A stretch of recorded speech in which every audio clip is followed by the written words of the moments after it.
Yesterday, Johnny had a flat tire on the motorway, so he eased his car over onto the hard shoulder of the road and carefully got out of the car and opened the boot. He then took out 2 cardboard men, unfolded them, and stood them at the rear of his car facing oncoming traffic. They looked so lifelike you wouldn't believe it. They were in trench coats, exposing their nude bodies and private parts to the approaching drivers. As he expected, cars started slowing down, looking at his lifelike men, and of course, traffic starts backing up. Everybody is tooting horns and waving like crazy. It wasn't long before a police car pulls up behind him. He gets out of his car and starts walking toward Johnny. Johnny could tell he was not a happy camper. "What's going on here?" "My car has a flat tire," Johnny said calmly. "Well, what the hell are those obscene cardboard men doing here by the road?" Johnny couldn't believe that he didn't know, so he told him, "Hello, those are my emergency flashers."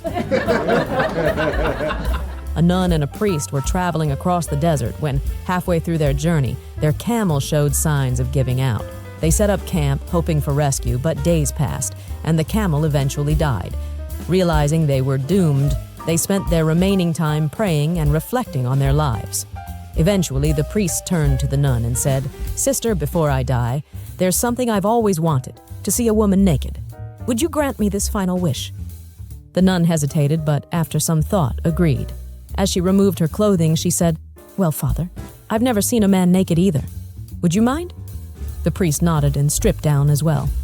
The nun stared for a moment before pointing and asking, "Father, what is that thing hanging between your legs?" The priest smiled and explained, "Ah, my child, that is a gift from God. If I place it inside you, it creates new life." The nun's eyes widened. "Well, in that case, stick it in the camel."